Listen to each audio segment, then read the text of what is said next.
it's easier for people to talk about things that a lot of people think is difficult to talk about. We are not the only ones using that metaphor, but it's a good metaphor. So in the compass, we have the star, and there you have the values. And my values are, and now listen carefully, my values are blueberry, faith, Falsterbo, and pulse. Any questions? This is a podcast called Walk, Talk, Listen. An attempt to connect people and make this world a bit better by sharing opinions and experiences based on the belief that everyone's perspective is true, albeit partial. My name is Maurice Blom, and I would like to welcome you to yet another episode of Walk, Talk, Listen.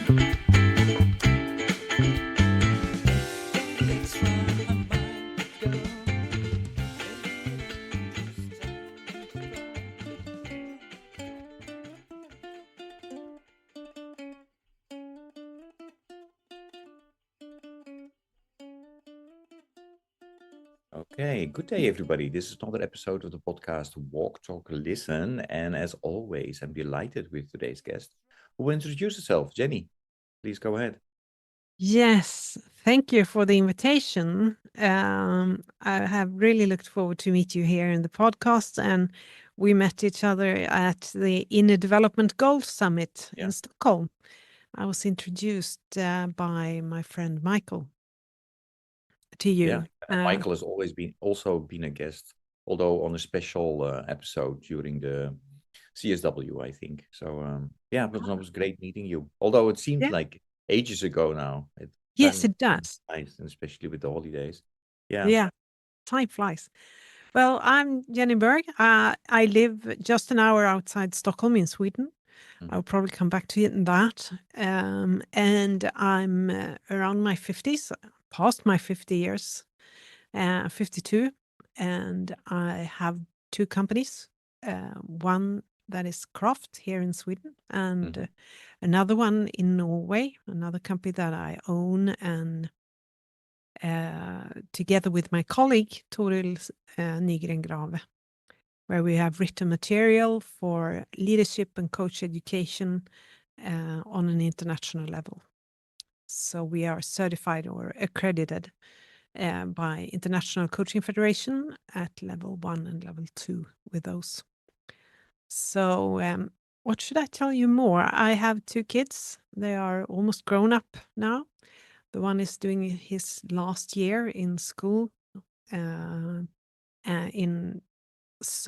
my daughter is in university, so they 18 and 22, and she's studying architecture, and we will see where she ends up to work with in the end. It's always exciting to follow them. And my husband Daniel is working with economics and things like that. Okay. Yeah. And I would like to talk with you about your company, but before we go there, Jenny, I would really like to know more how did you get where you are today?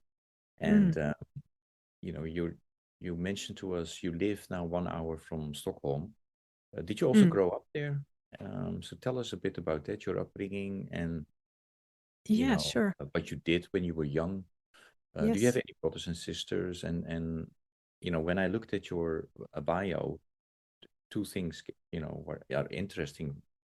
Especially interesting is you studied theology, and then after that you studied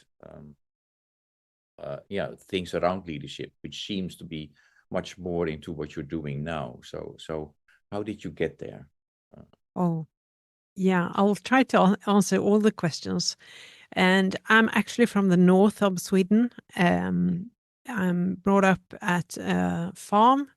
My parents are farmers. They own a bit of forest, and they had cows or cattle when I was growing up. And I was brought up in that environment in a small village just beside the river and the mountains on the other side.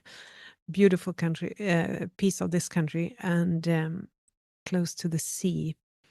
Where this place on earth or in Sweden is actually very spiritual. It has a lot of churches, and there are many, well, there were 4 churches just in our little village of 300 people. That says something, at least here in our country. So when I moved there, I actually got involved in all their different activities for children, and I got to know a friend who became my great friend, and her family and relatives were in one of those churches. And in my teenage years, I actually also started to actively go to that church. But I've seen myself as spiritual all my life, I think. But that is me, 50-year-old Jenny, who says, looking back, and I can see that I have had an interest in things beyond what is seen. I had kind of feeling that there is something else to this life, not just what we see. So I think I had I was spiritual before I came to church, actually.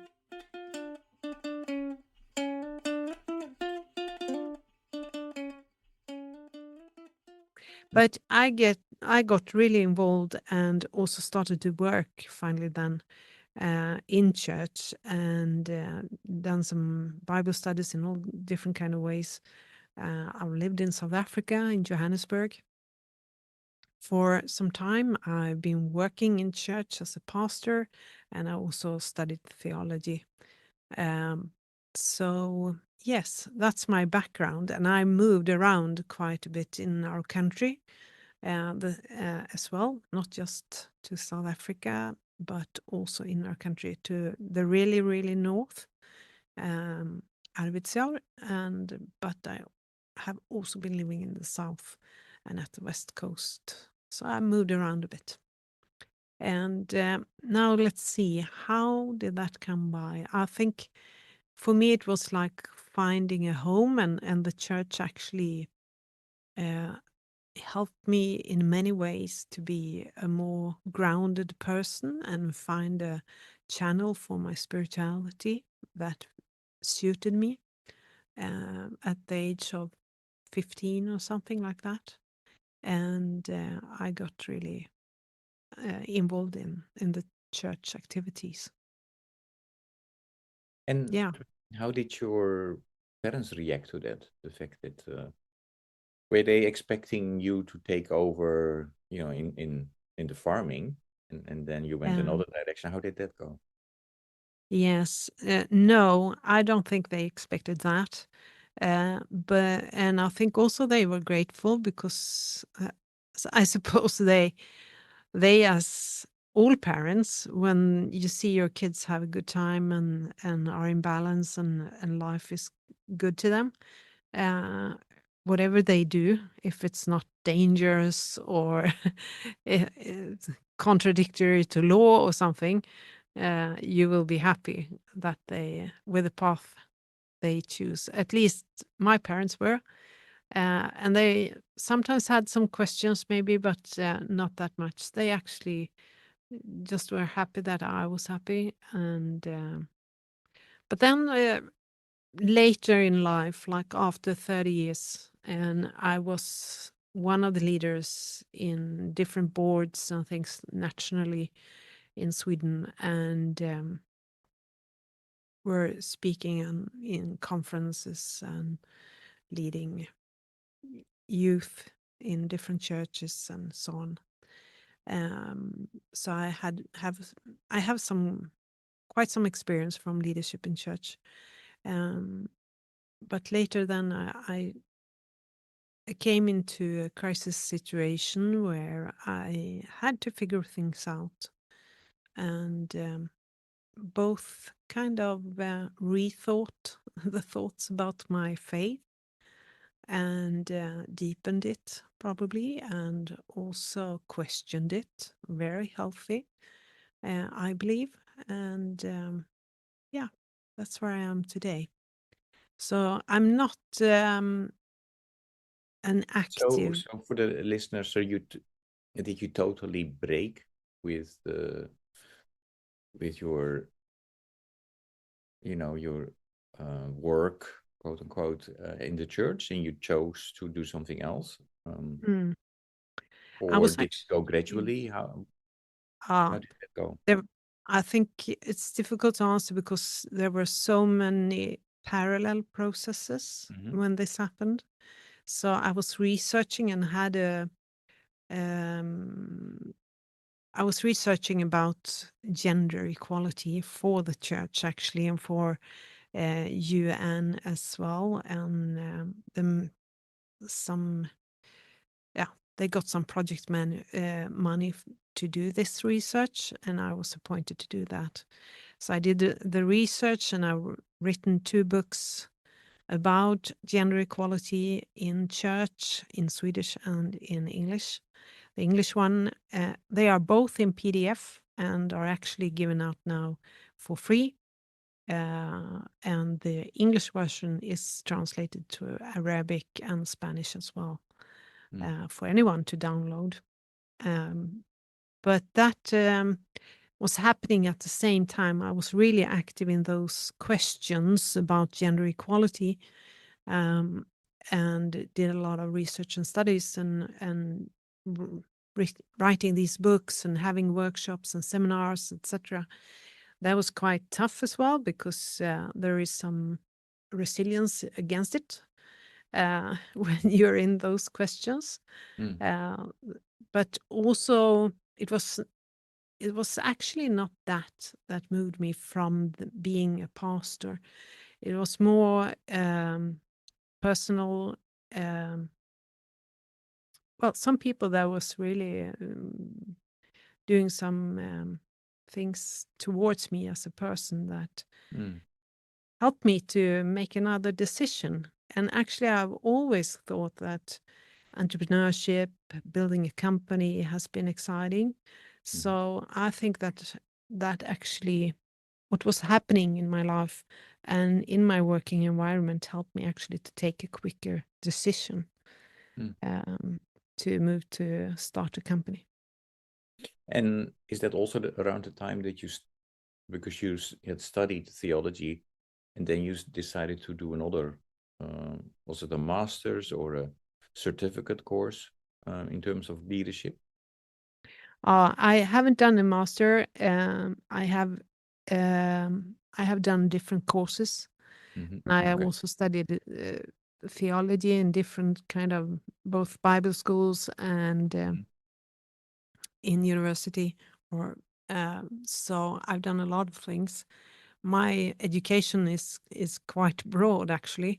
I've Mm-hmm. also been a firefighter, Okay. so there are many things Wow. happening in my life.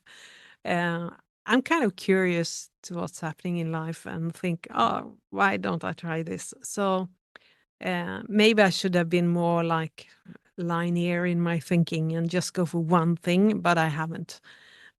So I have studied a lot in different areas, yes. Okay. Mm. And you were alluding to a couple of books that you've written, so we make sure that we mention those books in the podcast notes as well with the links. I would like to ask you to tell a little bit more about the present company that you're Oh, leading. yes. Um, My Yes, my I can start there. My business yeah. idea was actually working with leadership within the church and within meeting, not only in the church, but Mhm. meeting leaders. Um, I found it, all these articles and writing about leadership in magazines, etc. They are talking about 10 points to a perfect leadership, or do these 5 points to resolve conflicts, or do this to communicate more clearly, or you know and that is, to me, it's provocative. It's like saying that it's easy, and I found it it's too rare that someone says that, okay, I can see that you are fighting in your leadership, you're trying hard, so let me help you. And that was my business idea. I don't want to give you tips. I don't want to give you some easy tools. I rather would like to stand shoulder to shoulder with those I work with and really help out, help them think, help them to be grounded in themselves, but also sometimes help them in their operative work they are doing in their business to help them grow. So that's my business idea. And that Yeah, is my first company, Craft. uh-huh. So I And work what I with find, coaching. Yeah. what I find interesting, Jenny, is that so when you came from work as a pastor and then you start your own company, Mm, but then your clients are not from churches, right? So you went into the for-profit mm. business. Was that intentional, or it just happened? Well, I've been working also with church leaders during this period, and but not Okay. as much because there is no money. You can't live with, you Mm-hmm. can't live by that, unfortunately. If I could, I may have been only working with church leaders because it's my background. But what I found out was, yeah, it was deliberately in that way, but it also took me quite a while. It took 3 years before I really got the business running because I had no contacts. I had no people I knew. I didn't have a network. I had to do so much to find a new network, find out how things worked. What am I going to sell actually? And even though I had my idea, who will buy it, and etc. So that took me some time, actually. Yeah. Mm. Um, But it was so, a good journey, though, those uh-huh. 3 years. Hard, tough, yes, but good. Yeah, and it's quite impressive if you go to your website, which is for the English speakers. Have to look at my note. Learn coaching, right? Oh, Learncoaching.org. yes, That's where yes. people can find all kinds of information about your company. Mm. But what's one sentence that's struck me is that you are a genuine listener. Yeah, some tips about how do you become a genuine listener? Oh, I love that you use our word genuine listening because there are so many people talking about active listening, and that's what you learn when you're going to a coaching school or you're going to a leadership course. They talk to you about active listening. And active listening is really, really good. It means that you are actually hearing what the other person is saying, but you can hear it from different angles or perspectives. You may hear it from your own, looking through your own glasses, and I can be very active listening to you, what you say, but I still look through my own glasses, my own perspective, my own understanding. So I won't really listen genuinely. I will listen through my own values, my drives, what I see, my picture of the world. So and also if I'm a leader, I may listen to all my colleagues at work, and but the thing is, I may listen actively also, but I maybe listen out from what I want to achieve. So I won't listen just to genuinely understand them. I will listen to get them to do things that I want. I have an agenda with what I'm doing. But we are talking about genuine listening, because genuine listening is actually to be clean in my listening, to not have an agenda, to be aware of my glasses. What are my glasses? What are my drives? What are my values that will probably kind of color my listening? And try to put that away to be really, really clean in my listening and genuine, and not only look at you when I'm listening, but actually shoulder to shoulder try to see what you see when I'm listening to you. And that's genuine listening. And that is something that takes a lot of training to do. So, and the difficult thing with genuine listening is that you actually have to unlearn your own habit of listening, about associating to what others are saying, and just generally trying to understand. But as soon as I want to have an impact on you, my listening, genuine listening, stops, because it's a power in my agenda. When I want to have influence or impact, my agenda is a power going out from me. But genuine listening is a power or energy going in towards me. And I have to be a receiver. But I can't do these things at the same time. I can't both have an intention, wanting to influence, and in the same time want to receive something, to understand. So I have to decide what I want to do and when. That is genuine listening. And I think that is maybe the most beautiful gift you can give another person, is to genuinely listen to them. And that's what I do most of the time when I'm working, actually. Yeah. How did you get there, or are you there? I think I'm there.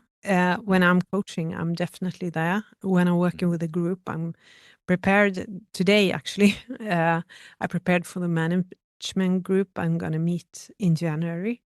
And now I'm thinking, okay, how will I put up the framework meeting this group so that I put myself in a position where I can genuinely listen to this group and to the individuals and help them with their processes.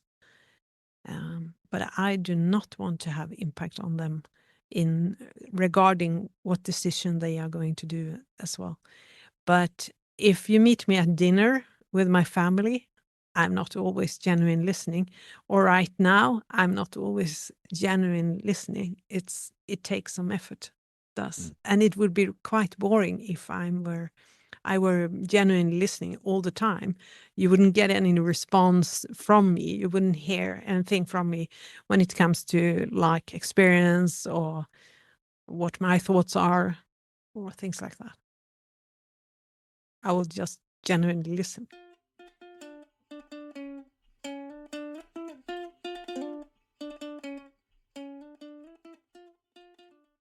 And so your clients, the people you work with, how do they react to, Oh, wow. as a result of a session with you, or sessions working with you? A coaching session.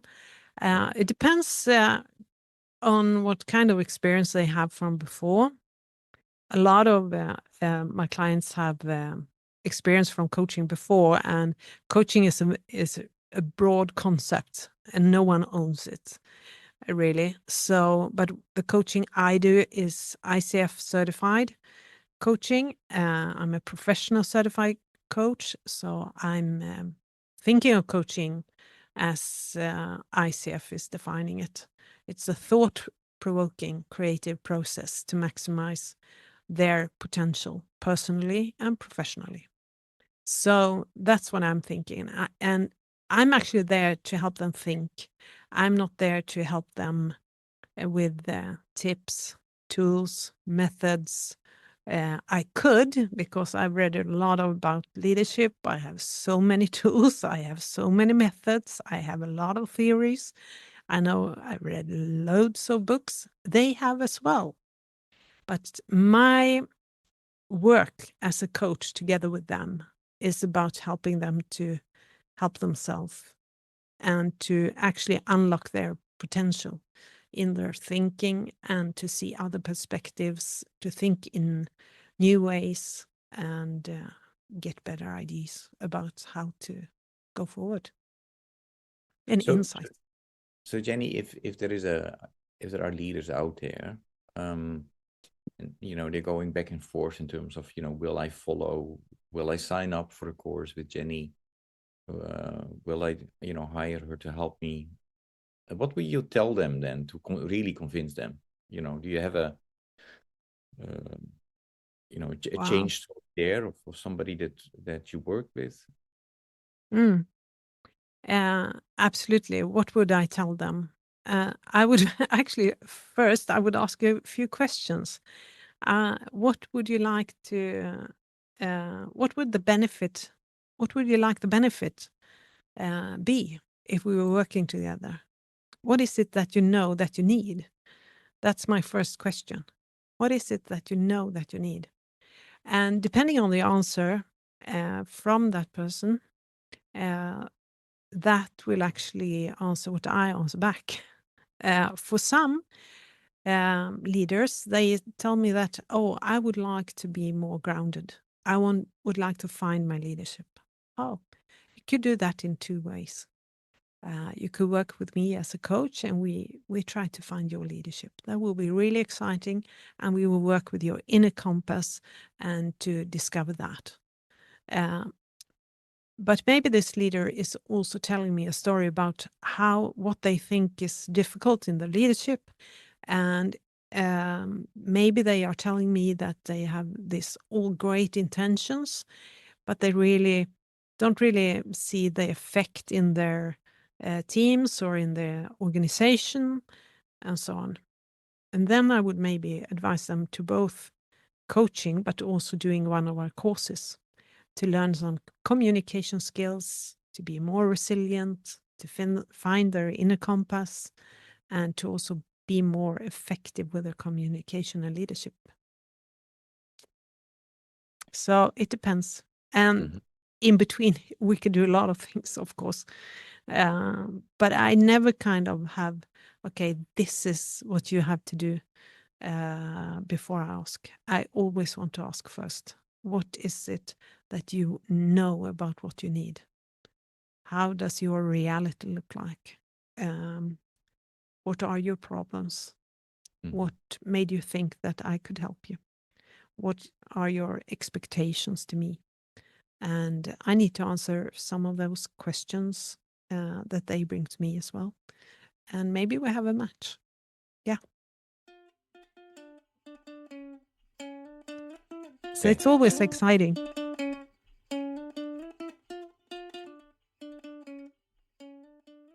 Before we go to the next part of the conversation, because I think you are aware that this podcast is a spin-off of 100-mile walk that I've been doing since 2012. Yes. It's sad that we couldn't walk, actually. I would have loved the walk. Yes. Yeah. Although there is still snow here on this where I am at the moment. So here as well. we had a wonderful walk yesterday. Yeah, so I just want to make sure, for the listeners, if they're interested in your work, so there is an English website and there is a Swedish website. They don't need to speak Swedish. You have all kinds of clients, right? Yes. You can do it from home. So do maybe a 2-minute, tell people where they should go and etc. The best thing for an international audience is to go to the website that you already told us about, learncoaching.org. And that is actually our international company that I own together with Toril Nygren Grave. And we have created we actually 2018, we put our heads together and decided that we start a company together. We both have our own companies in each country, she in Norway and I'm in Sweden. So with 20 plus years of experience of leadership development, meeting leaders and organizational development, we wanted to write the education or a model that really made a difference and that we ourselves could believe in. So we wrote Learn Coaching between 2018 and 2020, and were accredited by ICF 2020 May, I think it was, in middle of COVID, and released it finally in 2020 after 2,000 hours of working beside our usual work. So we're really proud of that. And we actually came out of that process with kind of a it's much to say that there is a philosophy, but it's clearly a model, and it's nothing new, actually. It's old. It's built on old research that a lot of people also do when they teach and train leaders and coaches and leadership developers, of course. But our way to put it together in a model, and how we put it together, and how we train people in it, is unique.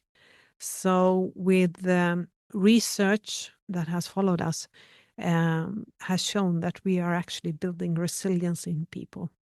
Resilience, relationship management skills, and self-leadership, and coaching skills, and communication skills.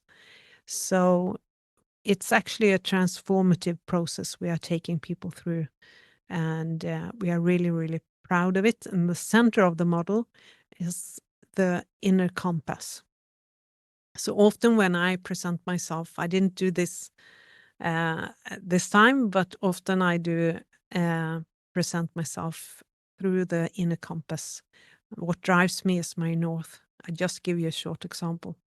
What drives me is my north. If you have been in orientation in forest, you know a compass has a north. It's actually outside yourself, but the N in the compass symbolizes what drives you in our compass. So for me, that is to create a place to be and grow. And actually, I use a metaphor. So my north is to be a tractor who's plowing new space for new growth. And with my farmer background, you probably understand that. That it's that's close to me, and it has been my north for, I think, my whole life, actually. But also in the compass, you have the star in the middle, in the compass, and we put the values. The metaphor is just to make it easier for people to talk about things that a lot of people think is difficult to talk about. We are not the only ones using that metaphor, but it's a good metaphor. So in the compass, we have the star, and there you have the values. And my values are, and now listen carefully, my values are blueberry, faith, Falsterbo, and pulse. Any questions?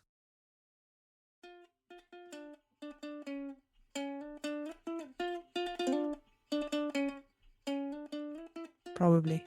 Yeah, no, Strange.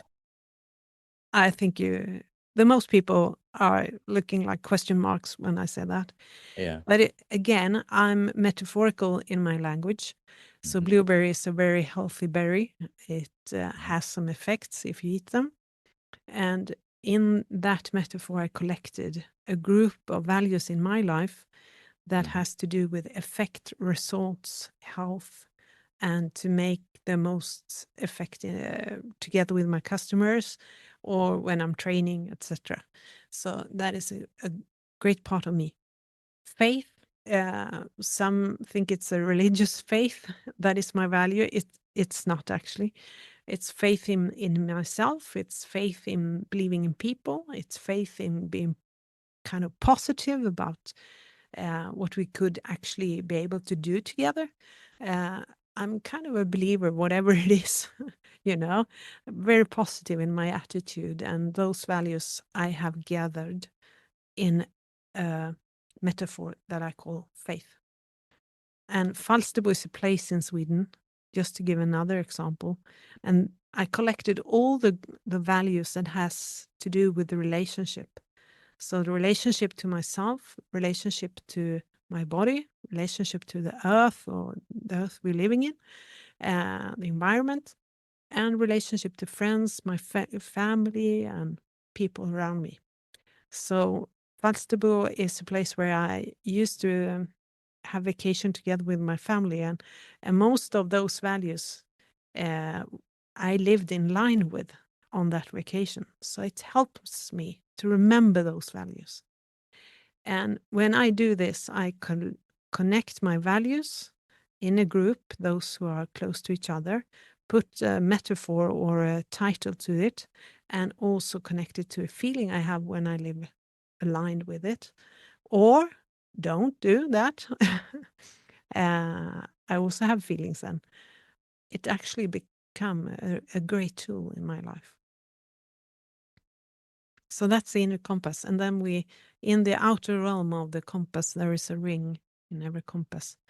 And there we have our personal strength.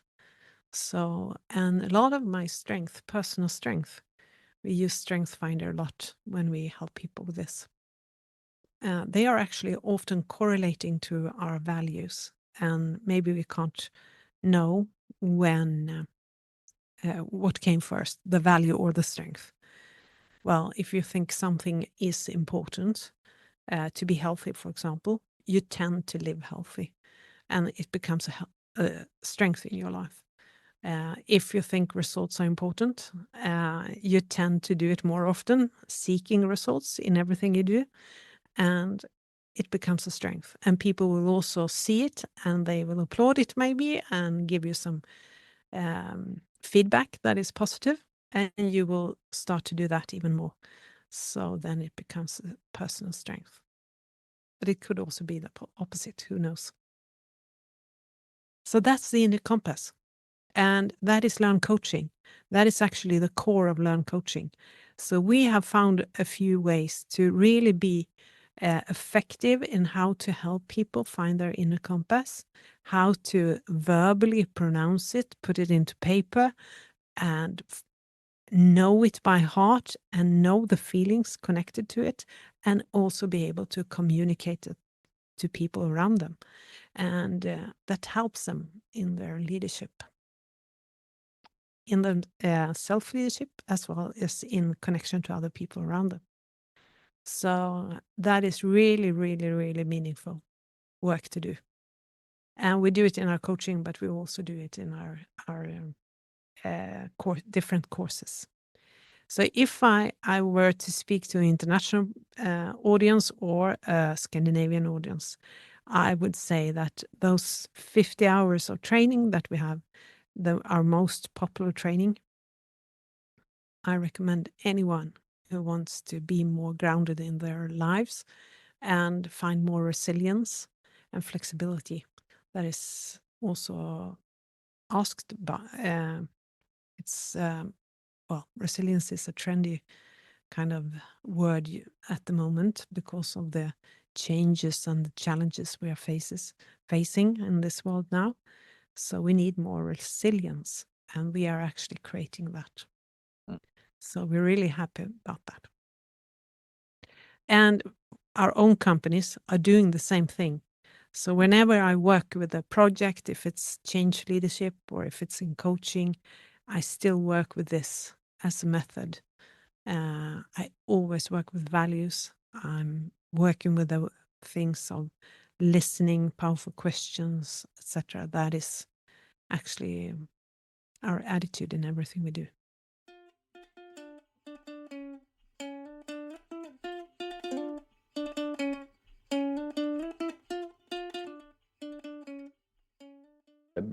Before we go to the next question that I have for you is, do you also have leaders that will, that you will meet with, once a month or once a week? So outside of your certificate programs, basically your coach. Oh, yes. Or the personal coaching as well? Yes. Yes, we do that as well. We both work with courses and individual programs. And we always do programs. I don't, and my colleagues doesn't either. We don't believe in 1 hour session. It won't make a difference. We trust the process, and you need to work in processes to make a transformation. Or to create a transformation. So that is really important for us. Working over time. And it's exciting. It's wonderful when you see that someone gets some new insights about themselves, and it changes a whole lot. What is interesting is that, as I mentioned, this podcast is a spin-off of my 100-mile walk. Mm. And when I'm accompanied by other people for, a mile, 5 miles, or the whole 15 to 20 miles that I walk per day to reach the 100 is, we often talk about, what's the purpose, what gets you out of bed in the morning. So we would have talked about, your blueberries, others. Then, when you get pain in your knees, at least I do after a while, and I'm thinking like, why am I walking? By, we often talk also about spirituality and religion, and one conversation, one subtopic that I'm interested in is what is happening with the younger generation, because it seems to be, somehow different if you talk about religion and spirituality. So a question that I always ask my guests is, what do you see happening in your environment, in your community, among the younger generation and religion and spirituality? That's a really interesting question. And when I'm listening to you, I also hear this, why am I standing up in the morning? I just need to respond to that because I use that quote quite a lot. Why are you standing up in the morning? And that's actually where we started to work with the compass. Why? With the question why? Why am I here in life? Why am I standing up in the morning?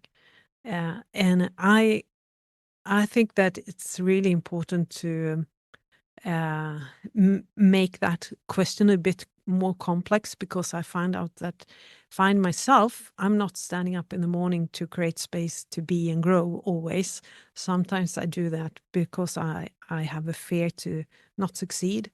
Sometimes I stand up in the morning just because I have a time that I have to get to, or I have a schedule for that day. I need to stand up. I'm not thinking about my drivers. And I think there are so many things that drives us. So it's so important for me to talk about, when it comes to talking about why, that we're not only talking about our biggest why when we're in balance in life, but actually to be aware. The thing is to be aware and reflect. Why am I standing up? Why am I doing this? And it is not so important always what we answer, but to be aware of what the answer is.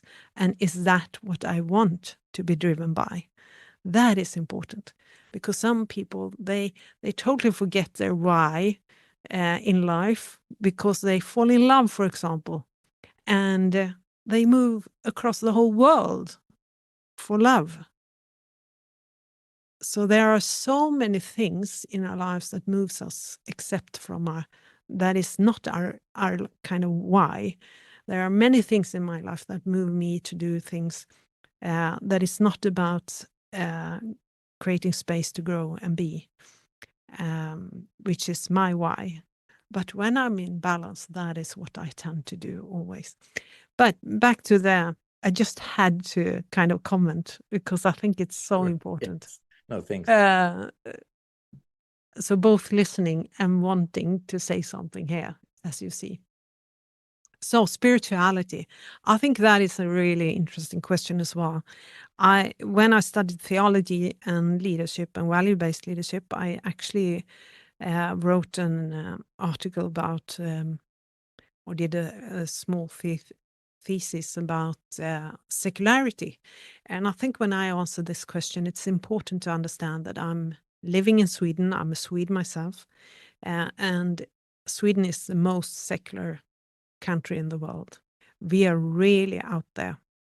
So we are different to all other countries in so many ways.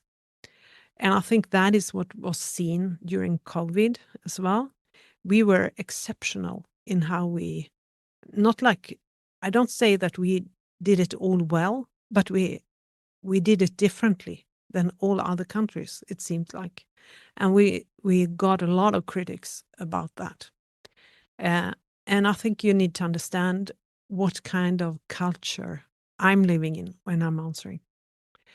So what is religion and spirituality? Well, religion and spirituality is about, it could be belief and worship and belief systems, what I believe in.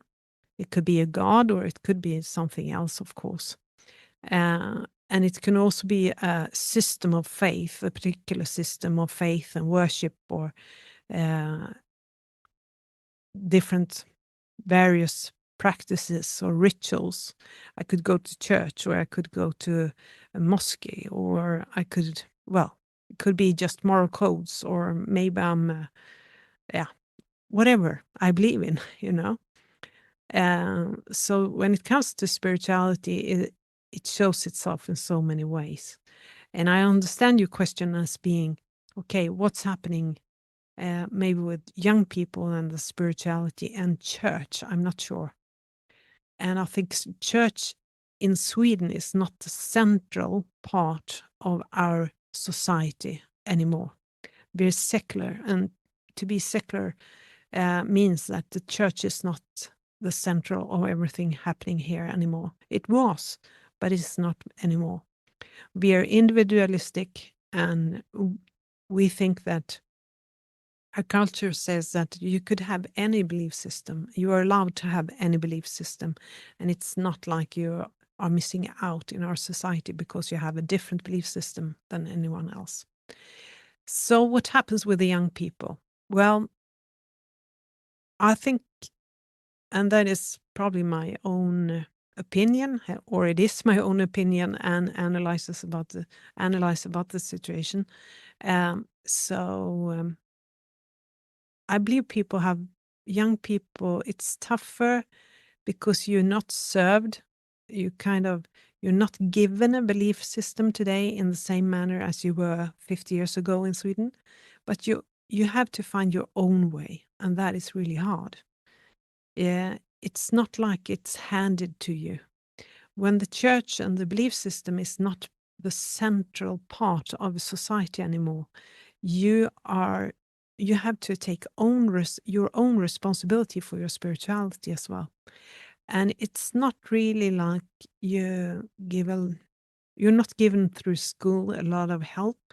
You're giving in school, they are giving obviously time to reflect, and they are studying different spiritual practices and religions, and they learn about it. But what they themselves want to believe, it's an own individual decision. It's not like, okay, my family's Christian, so I have to be Christian. They could actually decide differently. And that is the environment we are living in. So I think in Sweden, what is the trend? I think spirituality, there is a lot of spirituality. When I talk to my kids' friends and to my own kids, I found that they are spiritual interested. I think they are talking a lot about existentialism and why am I here? I think they are concerned about climate change, concerned about politics. They are well educated in many areas, but are also a bit kind of exploring and not knowing. And of course, that is a general kind of picture that won't fit all. But I'm asked to be general as I understand it here. Mm. And with the secular culture, it's important to understand that there are three things. And this is something that I can really recommend a book, Charles Taylor, The Secular Age. It's really, really good. And he's talking about in the secular age and in those really secular countries, like Sweden, for example, or Scandinavia, there are three things that are really important to people there. And that is authenticity. It's hard to say for Sweden. Authenticity, to be real. It is seeking something outside themselves. There is a longing to be connected to something outside yourself. And tolerance. And the only thing we're not tolerant with is intolerance. And I think that is something that is really obvious in our culture. When I read the newspaper, when people are debating about something, that comes really clear. And I think some young people really need to help to work with, why am I here? Why am I actually standing up in the morning? What is my place in earth? And I think that we need to provide tools to explore that, to explore the inner compass, and to build resilience. So I also believe there is maybe a lack of resilience because of secularism. But in the same time, that may sound as I think secularism is a bad thing. I think secularism is a good thing. I think it's good that we can own our own life and have mandate in our own lives. I think it's important, and I think that's what it's all about actually in church, or should be. It's to give mandate to people to own their own life. That Jesus came to the earth so that you could have your life and decide, giving mandate to us all, which is fantastic. Yeah, that's what I'm thinking.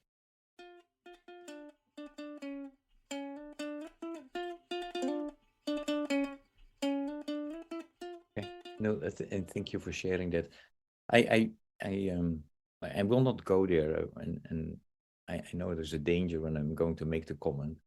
Mm. But I feel that because I've, as a result of the fact that I went to Stockholm for the Inner Development Goal Summit, I met a lot of different Swedes, and there have been several Swedish people on my podcast, and all of you have mentioned that Sweden is a secular country, is the most secular country. I have my doubts about that. What Yeah. I find interesting is that, many of you talk about that, but when I then really listen and look at what's happening in Sweden, is that, the Church of Sweden is still pretty powerful. And, you still provide money to the church, which is not happening in other countries. So that's an interesting, you can say, Yeah. well, that's only so I love that you point that out, because I think it is our history. So we are a Christian country. You can see it everywhere because it's churches in every village. But we're actually a really international country today with and that's another multicultural. thing also Yeah. is that, of course, especially when you go to Stockholm, and I'm only familiar with Stockholm, the other, there are Malmö. Yeah. It's very diverse, so you've become a very diverse country. So Christianity is not the only religion anymore. So that, and I think so that's also quite interesting, because I don't think many parts of the Swedish population consider themselves as secular. So that's also happening, and that's maybe also sometimes why there is the rubbing going on as well, because it's not a country without problem. And I think is the thing that we all the time need to think that it's both. There are many parallels working at the same time. It's more complex than just being one thing. So maybe I should re-invite all my guests and have a conversation about this. I think it would be I think it's a really interesting topic. Yeah, it is. I think, yeah. Jenny, there are a couple of questions that I really would like to ask you, and the time is, I know, we're talking with each other on Boxing Day, so this is already very special. I'm taking away from family time. I'm grateful for that. So, there are a couple of questions that I would like to ask you, and one is, what I try to do is really lift up the sustainable development goals in this podcast. And that's kind of one thing that I really want the listeners to know about. because I think it stands for, and it's not perfect, the SDGs, but it kind of stands for, as a world, we need to work on making our world, our planet, humanity more sustainable, just. And so, we have identified these 17 goals, in order to work towards that. So my question to my guest is, have you heard about the SDGs? And I know you have, because we met at the development goals that is related with the SDGs in Stockholm. So have you heard about it? And second is, what do you want the listeners to know about it? Oh, yeah, I know about it a lot. I'm living in a city outside Stockholm that is called Eskilstuna, which is well known for its sustainability efforts. So living here is actually always, you're aware of your waste, what you do with it. You're aware of how you could actually recycle things or things like that. So we have the world's first recycling shopping mall in the city. So BBC has been here and doing some reportage about it and so forth. And also working with gender equality, which is about a part of SDGs. And I think the SDGs are really important. I'm always getting a bit sad when I hear that the decisions on political level is not done, the efforts are not done, and it sometimes make me a bit, sad. It's really, really important for the whole world. Yeah. And unfortunately, on average, we are only at 15 to 70% of these 17 sustainable development goals that we need to reach before 2030. This growing group of people in Europe, also part of that community, said, one of the reasons that we are behind is that we did not pay proper attention to the abilities, skills, and knowledge that you need as an individual and as a community. And so the inner development goals were, came to life. 5 goals, right? Being, thinking, relating, collaborating, and acting, with 23 skills that you need to work on. Yeah, what do you think about inner development goals? I mean, we were there together. You were at the summit. Is it helpful? And what do you want the listeners to know about the IDGs? Oh, I think it's a fantastic open framework, and I've heard about it living 1 hour from Stockholm, where it all started. I think 2019, 2020. And for us, it's been interesting because I didn't take so much note about it then. I was busy writing Learn Coaching and working with that. But then a few years back, just 1 or 2 years back maybe, people started to approach us about IDGs and asking, have you copied IDG with our inner compass and things like that? And we haven't, because we just read the same research as them.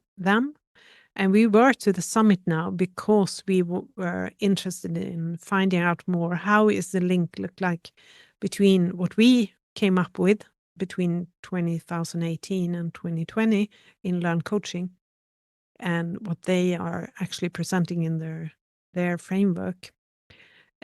So we found out that we are actually matching all the 23 skills. And we are working with the inner compass, as I told you. So we are really, really glad that inner development goals are founded and that it's spreading around the globe.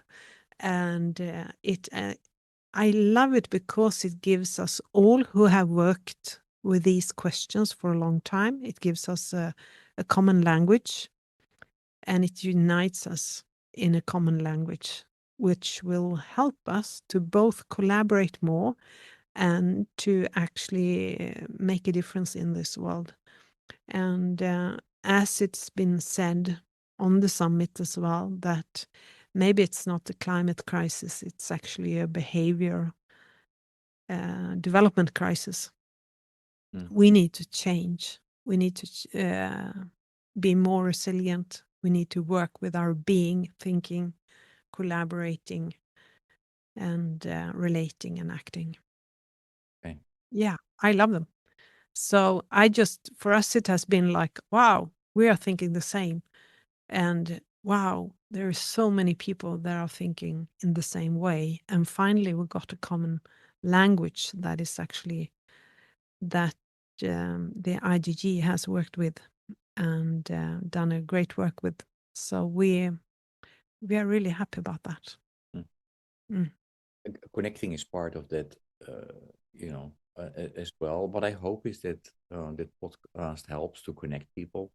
I connect you Yeah. with the listeners. We are connected. I'm also Yes. going to connect you with the previous guest, and the previous guest has a question for you. Well, I'm curious in a time of of many conflicting um demands that are made on people today. How do you how do you keep yourself refreshed, I guess, in the how do you keep yourself alive and aware in the tsunami of demands and fears and so forth that are particularly acute right now? That's a good question. I often get told that I work too much. I see work as a lifestyle. So how do I keep fresh is a question that I get asked very often. I keep fresh through exercise a lot. I'm aware of what I eat. I try to be healthy. Doesn't mean that I'm healthy all the time. I definitely can share a glass of wine or have some sweets and enjoy a nice ice cream. It's not that often, but I do. And my challenge is maybe to have enough time for sleep, but I'm aware of that and trying to keep the sleep as well because it's really important to sleep enough hours. And that is the most challenging time for me to have enough time for sleep. There are so many other fun things to do instead of Okay. sleeping. Yeah. But yeah, so yeah, I'm actually playing ice hockey. I'm going to gym uh, and building my strength, and I run quite a lot. So on my 50th birthday, I ran 50 kilometers, reflecting on Oh, my wow. life. Amazing. Mm. Great. Okay, I so love you running. can Yeah, join me for my next 100-mile walk. I would love to do that. Cool. Definitely. Do you is music part of keeping you fresh? Definitely is. I'm listening to a lot of music, and I saw your question about music, and I thought, I The don't most know difficult really. question for my guests, what they always say Yes, when I ask, which song or piece of music does best represent what you are about. Yeah. yes, and actually, it could be so many songs because I'm not the one who's listening to the text so much. Mm-hmm. I'm more into the energy um, when I listen to music. So, or the energy, or the tempo, or rhythm. If it's happy or if it's sad. And I like happy music. I like music that gets me going. Um, Music that is up tempo. Or I also like voices, um, nice voices or voices that stand out. So I had really hard time to find like, oh, this song is my song. I can't find any. But artists that I listen to is Sting. It could be now Benjamin Ingrosso, a Swede who's really doing well now, for example. But I could mention several, really. How many? So, I and listen to a lot of I'm music. going to push back. So you can choose maybe 3 if you need to pick Oh, 3. But give me a song, a title, an because I Englishman will in add it New to a York I need to choose playlist then. that we have formed on Spotify. #Walk Talk Listen, and all the songs that have Yeah. been picked by my guests are there. So I will give you a song. Definitely, I will. Englishman in New York by Sting, or maybe Honey Boy by Benji. Yeah, some okay, fun. okay, I will add those 2. But it will Um, be because of energy, I suppose. Yeah. Understood. Yeah. Your question for the next guest. Oh, yes. My question for the next guest is, let me see, I've written it down. If you had the opportunity to restart your life, what would you do with your life then?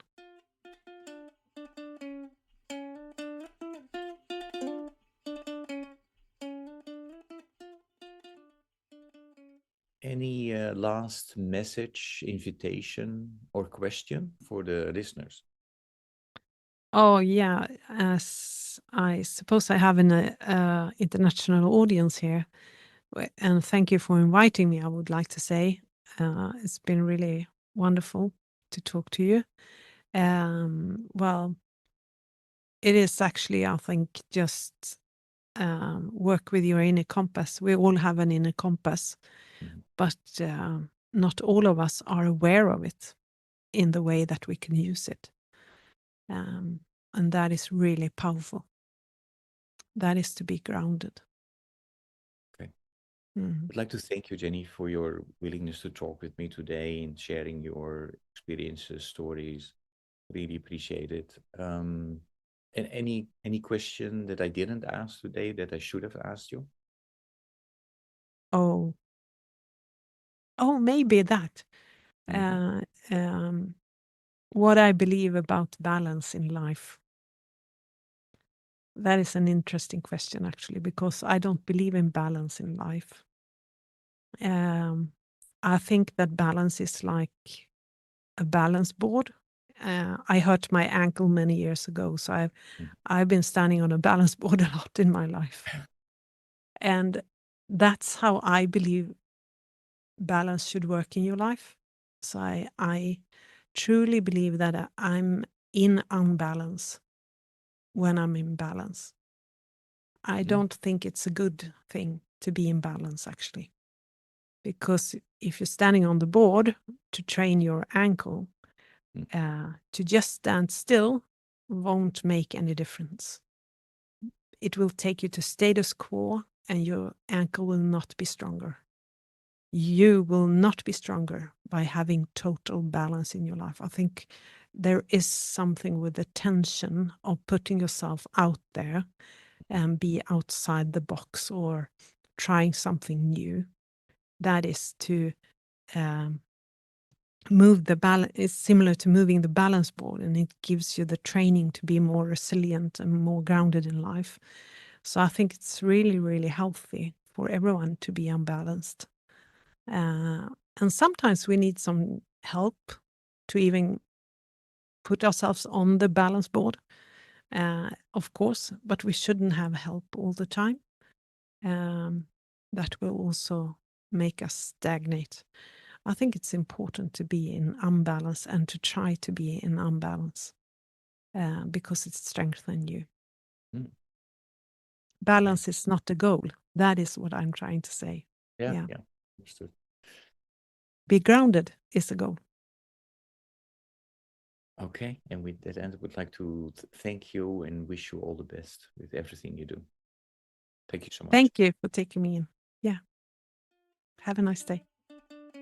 Thank you.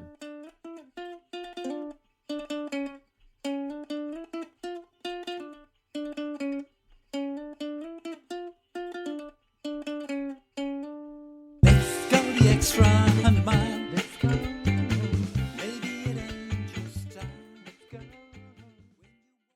Thank you for listening to Walk, Talk, Listen. Please check us out on 100mile.org. or follow us on Facebook or Instagram.